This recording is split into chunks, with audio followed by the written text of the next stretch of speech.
Welcome back to our channel Shikshak Junction, क्योंकि अब नहीं तो कब। This is Ayushi Agarwal and now we are on that stage कि we have to start our new interesting and another important lecture. वैसे आपको लगता होगा कि मैम हर लेक्चर के पहले इंपॉर्टेंट ही बोलती हैं, तो यस ऐसा है, because all these lectures will form your base. और अगर आपका बेस स्ट्रॉन्ग नहीं होगा then obviously you will find it difficult to understand the complex things in your class 12th और 11 में भी आएंगी वो चीज़ें, बट हाँ जैसे जैसे आप आगे बढ़ते जाएंगे वैसे वैसे आपके लिए डिफिकल्ट होता जाएगा उन चीज़ों को ग्रास्प करना। So make sure to make your basics very clear and trust me, I will provide you with everything you want to clear your basics, okay. But what you have to do, you have to just stay connected with the channel, and yes, if not you have not subscribed till now, do that, otherwise you know what is going to happen। चलो देखो, जो अब हमारा chapter होने वाला है start, वो क्या है, वो है बायोमोलिक्यूल्स, ठीक है।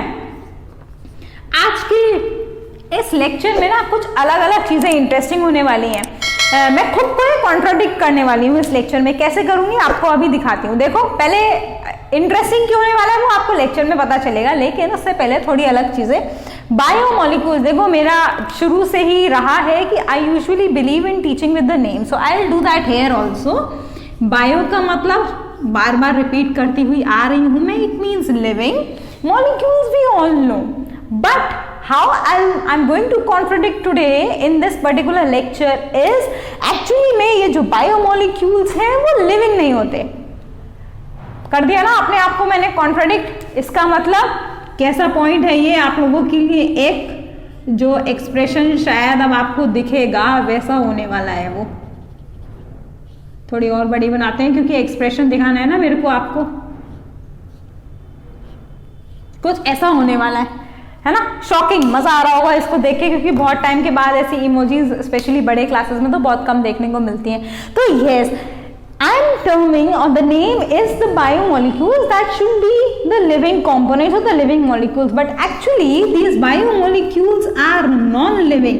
You can also term it as the inanimate molecules. What is meant by inanimate molecules? That means they are non-living. It's the same thing. बस हमने एक फैंसी नाम यूज कर दिया उसको अपने स्टैंडर्ड के हिसाब से बताने के लिए कि we are studying the biotechnology course। चलो ठीक है, तो non-living molecules है या फिर inanimate molecules है, then why they are termed as the biomolecules, which means the living? Because these inanimate molecules interact with each other to govern what is known as the life, and this life is obviously the living part. That is the interesting feature of these biomolecules। क्या हुआ, biomolecules खुद non living है, लेकिन इनका आपस में interaction, एक दूसरे के साथ इंटरैक्शन और एनवायरनमेंट में इनके इंटरैक्शन के बेसिस पर ये हमारी लिविंग लाइफ को गवर्न करते हैं, इसीलिए इनको हम बोलते हैं बायोमोलिक्यूल्स। इन बायोमोलिक्यूल्स को आप मैक्रोमोलिक्यूल्स भी बोल सकते हो, ठीक है। This is how you define the biomolecules और मैक्रोमोलिक्यूल्स। बहुत सारे बायोमोलिक्यूल्स या फिर मैक्रोमोलिक्यूल्स हमारी बॉडी के अंदर, हमारी का मतलब अगेन लिविंग ऑर्गेनिज्म। जब भी मैं हमारी बॉडी बोलूँ इसका मतलब आपको ये कभी भी एज्यूम नहीं करना है कि I am talking only with respect to the humans. No, I am talking with respect to the living organism which includes plants, which includes animals, which includes microorganism and all the diversity that is there existing within your surroundings. बहुत जल्दी जल्दी बोल दिया ना मैंने, हाँ, तो वो आपको समझ में आ गया होगा। नहीं समझ में आया तो वापस से देखो, ठीक है। तो ये जो मैक्रोमोलिक्यूल्स है वो बहुत सारी वैरायटी में एग्जिस्ट करते हैं और हमारी लाइफ के सस्टेनेंस के लिए इम्पॉर्टेंट है, ठीक है। हर एक किसी का अपना अपना यूनिक स्ट्रक्चर है, और जब यूनिक स्ट्रक्चर होता है तो मैंने आपको बताया था कि उसके साथ साथ फंक्शन भी चलता है। Structure and function relationship goes hand in hand always. If a particular molecule is designed such that, or it is structurally present in that particular form, that means it has to do something with its function, ठीक है, सारे के सारे biomolecule का एक special unique function है, लेकिन जितनी भी वैरायटी है, जितनी भी डाइवर्सिटी में, जितने भी डाइवर्स फॉर्म में हमारे बायोमोलिक्यूल्स एग्जिस्ट करते हैं, उनको हम बेसिकली अपने 4 क्लासेस में क्लासिफाई कर सकते हैं या डिवाइड कर सकते हैं। कौन कौन से हैं वो? सबसे पहले आएंगे हमारे प्रोटीन्स। सबसे पहले मतलब मैं लिख रही हूँ, सबसे पहले ऐसा नहीं है कि वो ओरिजिन में सबसे पहले आएंगे या ऐसा कुछ बायसनेस है। No, I am just writing it on the board to make you understand what are the 4 classes.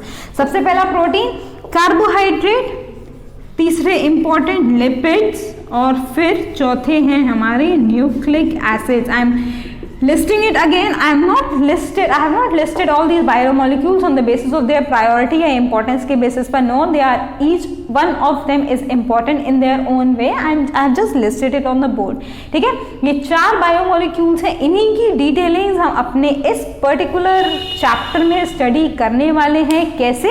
Again structure और फंक्शन के बेसिस पर, कैसे उनका स्ट्रक्चर रिलेटेड है, कैसे वो स्ट्रक्चर उस फंक्शन को परफॉर्म करने में हेल्प करता है, वो हम सब कुछ देखेंगे। लेकिन जब हम जनरलाइज बात कर रहे हैं तो एक और जनरलाइज पॉइंट यहाँ पर लिख लेते हैं। इन सारे के सारे बायोमोलिक्यूल्स में या मैक्रोमोलिक्यूल्स में कुछ कंपोनेंट्स होते हैं या कुछ एलिमेंट्स होते हैं जो कॉमन होते हैं, जिससे मिलके ये सब के सब बने हुए होते हैं। I will just write down the symbols of those molecules. चलो दूसरे कलर के पेन से लिख देती हूँ so that you can have a just note of what are they. It is the carbon, hydrogen, oxygen, nitrogen, phosphorus, sulfur and lot more. ठीक है, this is how the basic elemental classification और basic elemental composition of this macromolecule goes on. फिर से repeat कर रही हूँ, कौन कौन से होते हैं? कार्बन है, हाइड्रोजन है, ऑक्सीजन है, नाइट्रोजन है, फॉस्फोरस है, सल्फर है, और बहुत सारी अलग अलग एलिमेंट्स ट्रेस अमाउंट्स में प्रेजेंट होते हैं, but these are all certain element which make up in fact these macromolecules. चलो अब हम एक एक करके सबके ऊपर जाने वाले हैं। अच्छा, उससे पहले एक और बात, वो बात ये है कि ये जितने भी मैक्रोमोलिक्यूल्स हैं ना, वो सारे कैसे हमारे पुराने वाले चैप्टर से रिलेटेड है वो भी आपको पता होना चाहिए, क्योंकि इन सारे मैक्रोमोलिक्यूल्स की असेंबली से ही we have all those cellular structures which we have studied in our previous type. जैसे कि हमारा हो गया डीएनए, आरएनए, फिर थे हमारे राइबोसोम्स, ठीक है, उसके बाद जैसे हमारी सेल वॉल की कॉम्पोजिशन। तो ये सब कुछ ऐसे बहुत सारे स्ट्रक्चर्स हमने अपने उस चैप्टर में देखे थे। किससे बने थे? इन सारे मैक्रोमोलिक्यूल्स के आपस में इंटरैक्शन की वजह से ही वो सारे जो हमारे सेल्यूलर स्ट्रक्चर्स हैं वो सब फॉर्म हुए थे। चलो, now we have to discuss these macromolecules in detail and how we will start that particular point. मतलब हम किससे स्टार्ट करेंगे वो उसका डिस्कशन, वो अभी मैं आपको बताती हूँ। ऑब्वियसली डिस्कशन हम स्टार्ट करेंगे जो हमारे एनवायरनमेंट में सबसे ज़्यादा अमाउंट में प्रेजेंट है, और वो सब्सटेंस जो है जो हमारे एनवायरनमेंट में एक्सक्लूसिवली या फिर एबंडेंटली प्रेजेंट होता है। देखो, इसका मतलब ये नहीं है, मैं बोर्ड रब करते करते भी आपको बोल रही हूँ, इसका मतलब कि जब मैं बोर्ड रब कर रही हूँ तो आपको वीडियो जो है ना वो स्किप नहीं करनी, otherwise you will also skip certain points. तो जो हमारे एनवायरनमेंट में सबसे ज़्यादा अमाउंट में या जो एबंडेंटली प्रेजेंट हैं वो है क्या? वो है हमारे कार्बोहाइड्रेट्स। ठीक है, इन कार्बोहाइड्रेट से हम अपने मैक्रोमोलिक्यूल्स का डिटेल में डिस्कशन स्टार्ट करने वाले हैं। अब ये कार्बोहाइड्रेट्स जो है ना वो एक अलग ही तरीके के मज़ेदार, वैसे तो सारे मैक्रोमोलिक्यूल्स अपने आप में एक मज़ेदार टॉपिक्स हैं पढ़ने के लिए। सबसे पहले कार्बोहाइड्रेट से पढ़ेंगे तो उसी से करेंगे। कार्बोहाइड्रेट्स को अगर आपको सिंपल टर्म्स में लिखना है तो you call them as the sugars. आज थोड़ा अलग करते हैं, अभी तक हम ब्लू से पढ़ते आए हैं, आज रेड से पढ़ेंगे क्योंकि कलरफुल भी होनी चाहिए, है ना हमारी लाइफ। तो इन कार्बोहाइड्रेट्स को अगर आप सिंपल टर्म्स में बोलें तो they are termed as the sugars, right. General formula या फिर जो बेसिक एलिमेंट्स अभी हमने देखे थे थोड़े मिनट्स पहले ही कि किससे बने हुए होते हैं, तो दीज कार्बो, अब देखो, अब मैं नाम से पढ़ाऊंगी, अब कोई कॉन्ट्राडिक्शन नहीं है। कार्बोहाइड्रेट्स को अगर आप स्प्लिट करने की थोड़ी सी कोशिश करेंगे then you will find the two things that are hidden within its name. What are those? It is the carbon, it is the hydrogen, but Apart from this hydrogen, you have another important compound that is present within these carbohydrates, and that is the oxygen. इन्हीं 3 components के major proportion की वजह से आप carbohydrates का एक general formula भी लिख सकते हैं, लेकिन उस जनरल फॉर्मूले का मतलब ये नहीं है कि बाकी की चीज़ें कार्बोहाइड्रेट में प्रेजेंट नहीं होंगी। जनरल फॉर्मूले का मतलब है कि आप एक जनरलाइज टर्म अगर निकालना चाहो तो निकाल सकते हो, बट बायोलॉजी और even the biotechnology is the science of exception, so you have to consider that exceptions also. तो इसका जो जनरल फॉर्मूला है वो होता है CH2O और ये N, ठीक है। जैसे जैसे हम उसका स्ट्रक्चर देखते जाएंगे वैसे वैसे आपको समझ में आता जाएगा कि हमने CH2ON क्यों लिखा था, बट हाँ आपको ये याद करना पड़ेगा कि ये CH2ON उसका जनरलाइज स्ट्रक्चर है। जैसे जैसे हम उसके classification based on the number of carbon atom study करेंगे, we will study that out. मैंने स्टार्टिंग में बोला था जब हमने कार्बोहाइड्रेट स्टार्ट किया था कि it is the major class of biomolecules that is abundantly present. तो इसका मतलब इसके फंक्शंस भी फिर बहुत सारे होंगे और डाइवर्स होंगे क्योंकि इतनी सारी फॉर्म्स में एग्जिस्ट कर रहा है। तो सबसे पहले देखेंगे हम इसके डाइवर्स फंक्शंस, ठीक है। जनरलाइज, अगेन जनरलाइज बेसिस पे अभी कार्बोहाइड्रेट्स को as a whole thing consider कर रही हूँ मैं, फिर धीरे धीरे करके उसके और स्पेसिफिकेशंस देखते जाएंगे। पहले ऊपर से स्टार्ट करते हैं फिर अंदर घुसेंगे। जब तक आपको ऊपर का नहीं पता होगा आप अंदर कैसे घुस सकते हैं। तो कार्बोहाइड्रेट्स का सबसे पहले तो आएगा दे सर्व एज अ फ्यूल। किसके फॉर्म में फ्यूल? देखो शुगर्स लिए हैं हमने, कार्बोहाइड्रेट्स। अभी इसका तो आपको ये फ्यूल कैसे हैं वो आपको ये एग्जाम्पल से समझाती हूँ। व्हेनेवर यू आर हंग्री और whenever you feel to have a energy rich compounds, what you usually take. सबके दिमाग में अगर अभी नहीं आया होगा, चलो तो एक और बताती हूँ। जब भी फास्ट होता है तो the most prominent vegetable that you eat in your fasting diet is what? is the potato. Why? Because the potato is rich in this carbohydrate which gives you immediate energy. चलो उसको भी छोड़ो। जब बहुत ज्यादा एनर्जी का drain हो जाता है, you take the glucose. That glucose is nothing but the carbohydrate. That means they serve as a fuel. How? Fuel is that particular term which provides you energy, ठीक है। फ्यूल का आपने जो generalise पढ़ा था, चाहे वो आपके कार्स में यूज करते हो चाहे कहीं पर भी यूज करते हो, तो they are there to give you energy. Same thing these fuels give in our body, they have a function to provide energy. Same thing is with the carbohydrates. वैसे तो जब हम फैट्स पढ़ेंगे और प्रोटीन्स पढ़ेंगे तब भी आपको ये पॉइंट आएगा, बट मेजर प्रपोर्शन में कार्बोहाइड्रेट्स ही वो बायोमोलिक्यूल्स हैं जो आपकी बॉडी में कंज्यूम होते हैं in order to provide you with the energy. Next, अब ये समझ में नहीं आएगा। अब देखो जिंदगी की रंगीन हो रही है, मेरा जो मार्कर का कलर है वो लिखते लिखते चेंज हो रहा है। राइबोज एंड डीऑक्सीराइबोज, अब ये क्या है ये तो आप देखोगे अभी थोड़ी देर, मतलब थोड़े दिनों में लेक्चर्स में जब हम स्टडी करेंगे, बट आगे मैंने इसके शुगर लगा दिया, उसी से हमें अभी के लिए मतलब है।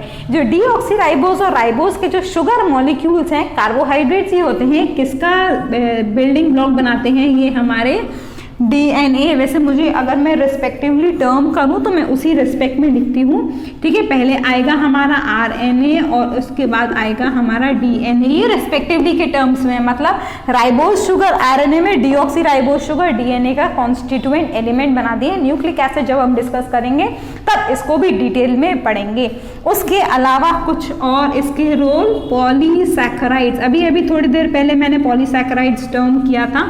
पॉलीसैकेराइड्स वो सेल वॉल में, जो प्लांट्स की सेल वॉल है, फंगाई की सेल वॉल है, उसमें ये पॉलीसैकेराइड्स ही प्रेजेंट होते हैं। डिटेल में नहीं दूंगी because I have already explain you within the cell wall lecture. If you have left that particular lecture, do visit that. उसके अलावा इनका जो एक और मेन काम है ना, वो होता है दे लिंक